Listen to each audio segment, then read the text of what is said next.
యాదాద్రి జిల్లా రైతు దీక్షకు అనుమతి ఇవ్వటం లేదంటేనే ప్రభుత్వం యొక్క డొల్లతనం బయటపడుతుందని, రుణమాఫీ చేయకుండా రైతు భరోసా 15,000 ఇవ్వకుండా ప్రభుత్వం మోసం చేసిందని ఆలేరు మాజీ ఎమ్మెల్యే బూడిద భిక్షమయ్య గౌడ్ అన్నారు. నల్గొండలో రైతు దీక్ష చేసి తీరుతాం, అనుమతులు ఇచ్చినా ఇవ్వకున్న దీక్ష జరుగుతుంది అని, రైతులు అధిక సంఖ్యలో తరలి రావాలని ఆయన పిలుపునిచ్చారు. ఎన్ని కేసులు పెట్టినా కాంగ్రెస్ ను నిలదీస్తూనే ఉంటామని, కాంగ్రెస్ ను వెంటాడుతూనే ఉంటామని, అన్నదాతలకు భరోసాగా పోరాటం చేస్తామని ఆలేరు మాజీ ఎమ్మెల్యే బూడిద భిక్షమయ్య గౌడ్ తెలిపారు.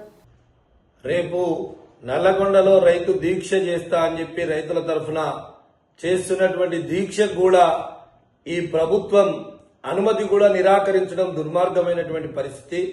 ఎందుకంటే అసలు రైతుల కోసం మాట్లాడదామని చెప్పి కేటీఆర్ గారు చేస్తున్నటువంటి ప్రయత్నం మాత్రమే రైతుల కోసం మాట్లాడి రైతుల హక్కులు, రైతులకు రావాల్సినటువంటిది ఏదైనా బకాయిలు ఉంటే ఇవ్వమని చెప్పి దీక్ష చేద్దామంటే కూడా ఈ ప్రభుత్వం నిర్లక్ష్యం చేసి కనీసం మరి ధర్నాకు కూడా అనుమతి ఇవ్వటం లేదనేది ప్రభుత్వం ఎంత భయపడుతుంది.